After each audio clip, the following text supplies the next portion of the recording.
A DC Comics está nadando de braçada lá nos Estados Unidos, desde o Renascimento eles publicaram muita coisa boa. Em 2017 saiu HQs ótimas e a gente vai recomendar aqui coisas que estão saindo no Brasil ou que vão chegar desses gibizinhos de super-herói. Mas antes a gente tem um recado da São Domingos, que está com a coleção de cadernos Volta às Aulas 2018, especial da DC Comics. E olha só que legal, eles têm várias capas diferentes do Flash, do Superman, da Supergirl e muito mais. E lembrando que a São Domingos tem cadernos de 1, 10 e 15 matérias. E você pode conferir todos eles acessando o site aqui agora. Muito bem, começando aqui a nossa lista com Batman, porque Batman é o principal personagem e o Dark Knights, que é a saga mais recorrente agora, tem o Batman como principal protagonista. Sim, o Dark Knights, uma coisa que eu falei com o Ivan Reis uma vez que eu entrevistei ele falou pra mim, o grande poder do Batman é que ele pode se adaptar a qualquer tipo de história. Seja ela infantil, como ele foi no Batman de 66, seja mais realista, como foi tratado nos anos 80, 90, seja agora com o Dark Knight, que é uma coisa fantasiosa, completamente fantasia, é loucura, tem várias versões sombrias do Batman, e a origem desses Batman sombrios são todas muito doidas. O Scott Snyder ficou... Ele pirou, ele diz em entrevistas e tal que tinha coisas desde o primeiro arco dele no Batman que ele tá colocando, que ele usou nessa história e tal. Eu não acho exatamente que, ele já imaginava essa história desde o começo. Eu acho que ele foi juntando algumas peças ali, mas realmente ele abriu a porteira, ele fez um negócio completamente despirocado, que ele justifica de um ponto de vista científico, né, meio científico de fantasia, assim, porque tem um outro universo que tem esse elemento N, esse outro universo é como se fosse o inverso do nosso. É tudo uma justificativa pra você criar monstros baseados em pesadelos e tal, que estão invadindo a nossa realidade.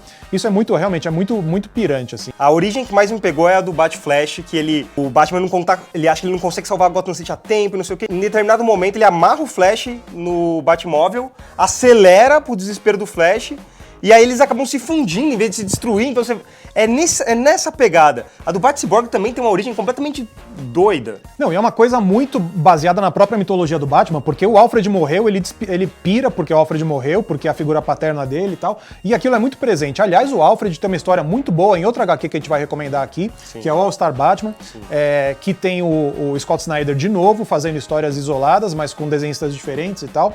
A última história, que é desenhada pelo Rafael Albuquerque, ela tem o Alfred como protagonista. Aí você conta a origem do Alfred de um jeito bem diferente, e eu acho que é o ponto alto dessa HQ. Sim, ela tá saindo agora no Brasil. Recentemente eu cheguei a ler a do Mr. Freeze, que tem uma pegada totalmente mais terror. Vai pro Ártico e lá ele cria uns zumbis do gelo, ele tenta trazer as pessoas de volta à vida.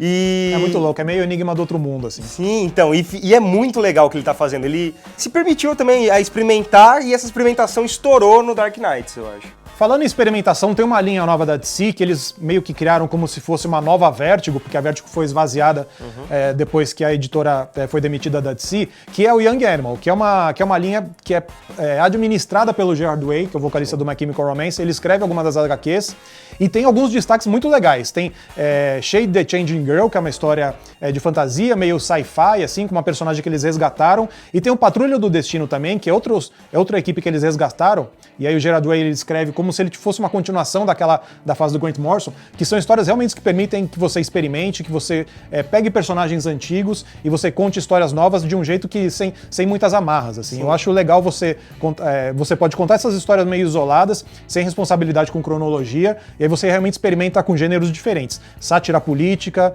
com fantasia, com ficção científica, aventura. Eu gosto muito dessas HQs novas. Aí. A DC tá dando uma liberdade pra ele se experimentar mais, que é o caso que ele vai fazer num encontro dos personagens dele com a Liga da Justiça. Então o Superman vira leiteiro, o Batman vai virar um padre. Eu acho que essas HQs que não estão tão amarradas com cronologia, elas experimentam bastante, e tem outras HQs com personagens que não estão tão em evidência assim, que também tem muita liberdade. Por exemplo, a HQ do Exterminador.